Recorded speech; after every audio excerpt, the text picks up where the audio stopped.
With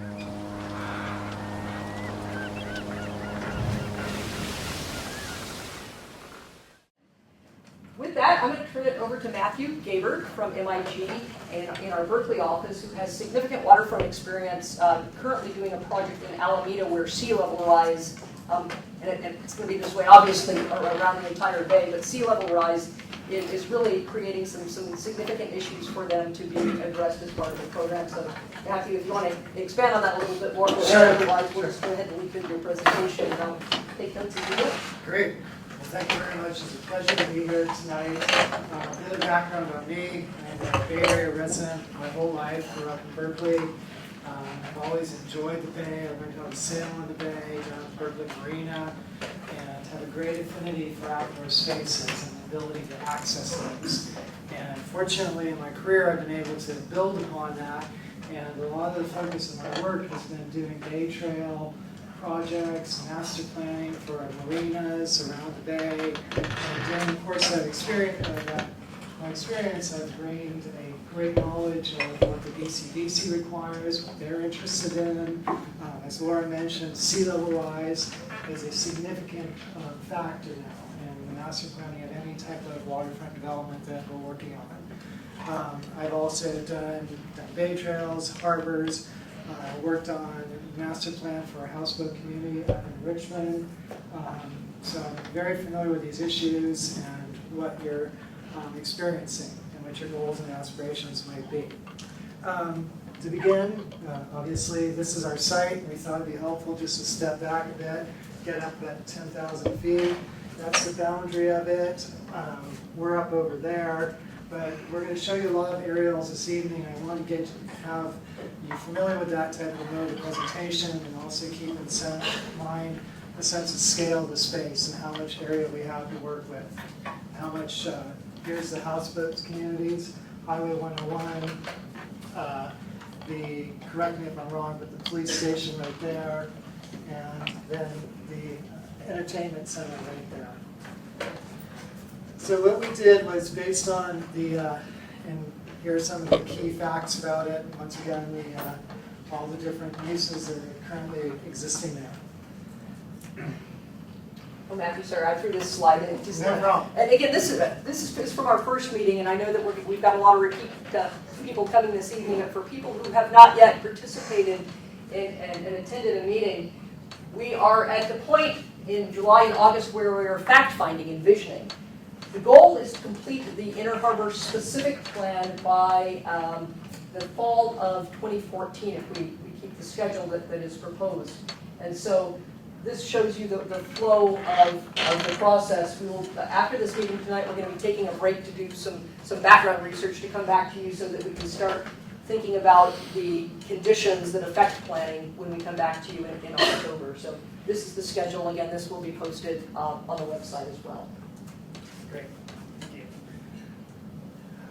So a couple of different projects we looked at, and once again we took your feedback and thought very closely about what you had to say, the scale of projects, and trying to find other projects across the United States which were much more in tune with what your site is in terms of its scale, in terms of actual uses, and then also in terms of proposed housing and existing housing. The first one we looked at was Lake Union up in Seattle, and this is a pretty interesting site. It's much bigger than your site is.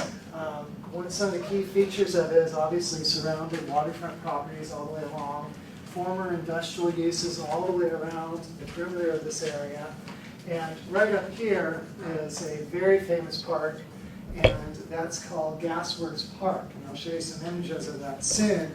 But that's an old industrial facility. It's actually an old refinery.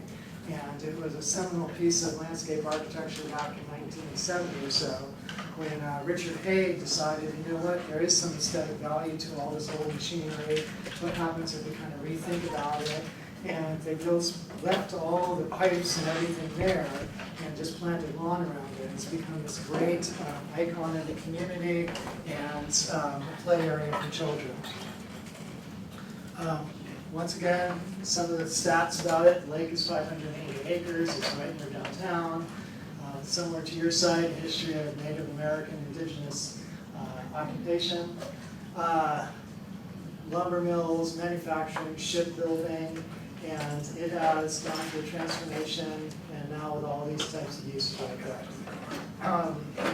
And also, it's notable for the use of historic buildings, and we'll be showing you some of those, the adaptive reuse of these buildings. Here's a picture of just the history. It shows you the maritime past and kind of the original character of what this space was, a lot of open space. Its current conditions right now, development around the edges, and then some of the housing is there. And these are liveaboard residential units, very similar to what you see around the bay. Just the recreational uses, obviously there's an opportunity for a lot of sailing. And we thought this image was particularly relevant. The character of this seems very much in the character of some of the existing conditions down here and also throughout the bay. In my experience working around the bay, I very often come across places like these, and they were just wonderful resources. They're these kind of abandoned places that you find. They've got a lot of magical character to them. They're very well preserving and maintaining. Here's the old industrial use. This is now a biotech building, and you can see the old smokestacks on it. It's an example of what wonderful adaptive reuse can be done with buildings. This is also another key feature. This is a maritime museum. You can see some of the boats right there, big plaza right next to it. And once again, an adaptive reuse. So this serves as a destination. And that's a very common planning tool too, that you take an old building, turn it into a destination, and it really helps rejuvenate the neighborhood. An example could be like the Exploratorium in San Francisco, or for those of you who've been over to Richmond, the old Ford factory has been restored, and it's a wonderful resource, and it's becoming a kind of high-tech center right now. And once again, some of the open space. This is the Gasworks project right here. So that's the old refinery, and it was, it was done in an age when people weren't so concerned about accessibility, ADA, and safety. It's kind of this magical place. It's kind of like Willy Wonka's factory if you're a kid. It's fun to climb around. It's very interesting. Another project. And I think Laura can speak to this one too. This is in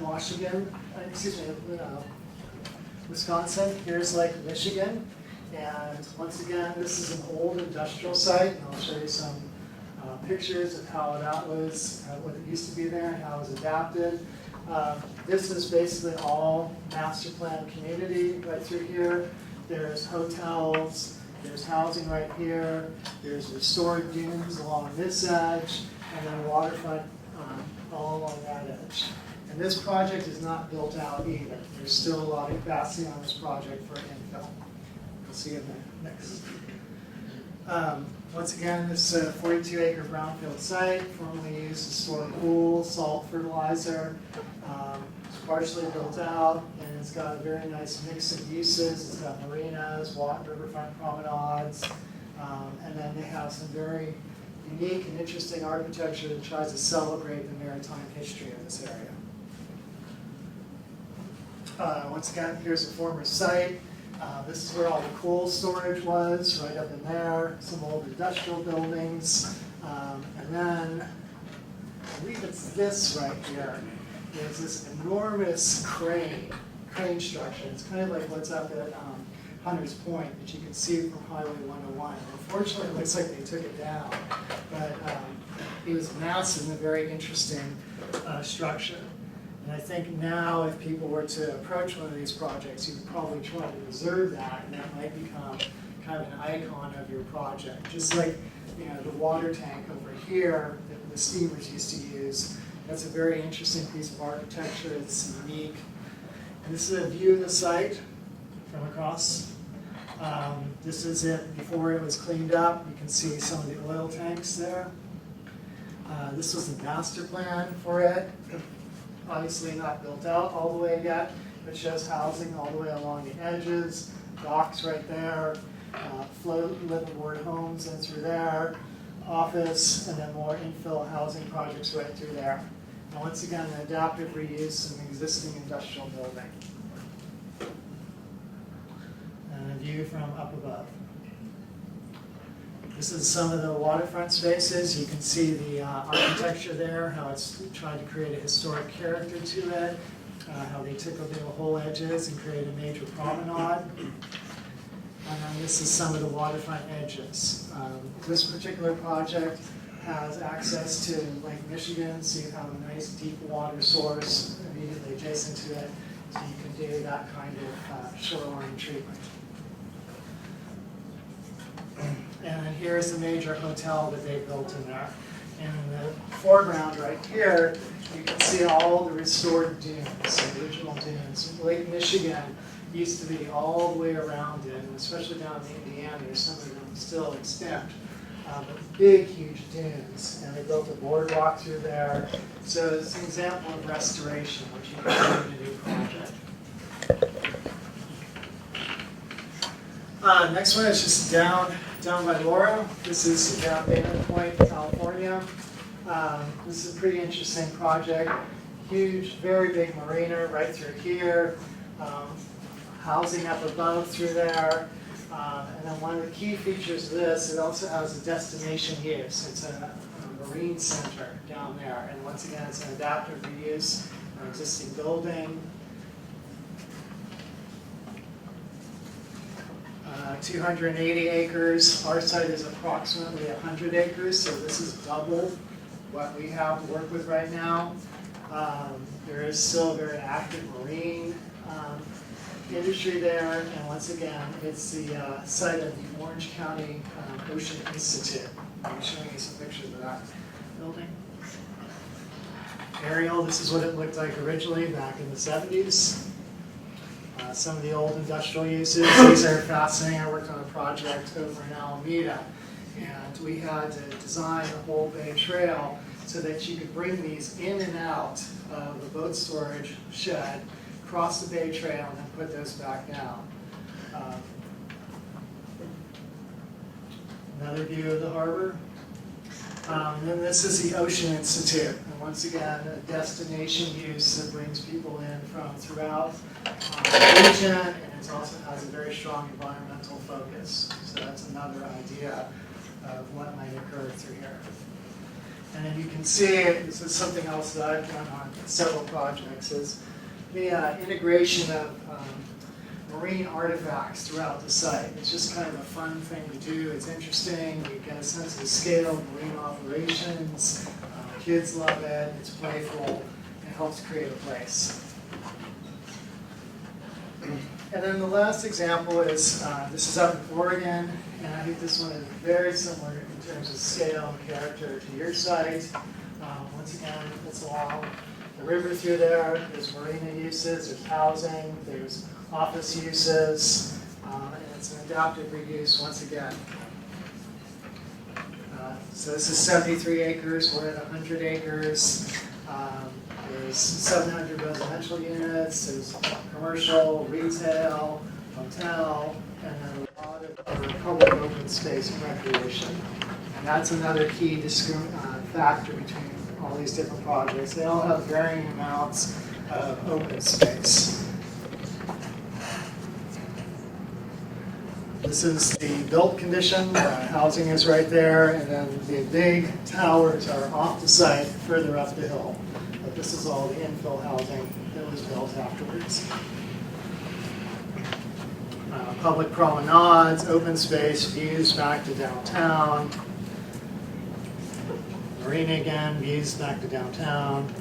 And that's the hotel that was built there. And then these are some of the commercial uses. You can just see the water's edge back through there, the harbor. Very active, very vibrant, very human scale, very attractive place to be. And then once again, the waterfront edge again. And that's it. Any questions or comments about any of those places? I had one, Matthew, if you could back to the Sheboygan one. Sure. To the site plan and then to the aerial. It looked to me that in the site plan, there were some, what appeared to be connections across the waterway. No, go back, oh, no. The rendering of the, Oops. The master plan, that one, there you go. The two lines across the waterway there and up above, I didn't see in the aerial. And what I can't see or tell, were those meant to be bridges or flow control? This one's built, and we can go back to the aerial and confirm Are that they- one is not. Pedestrian or vehicular connections, or what are they? Yes, vehicular and pedestrian. Yeah, because that seems to be one of the interesting challenges, is how do you preserve the navigation of the waterways as well as connectivity. And then up to the aerial if you would, because I didn't see it in the aerial of the shot. Yeah, that one. yeah, they're probably, Oh, maybe I'll have to, oh, there's, hold on, there we go. Yeah, it doesn't look like this That's a side. vehicular. This is a kind of a planner's dream, I think. Exactly, no, it's one of the issues, is how do you create connections across and sometimes plan them and not get them built also. Other comments, questions?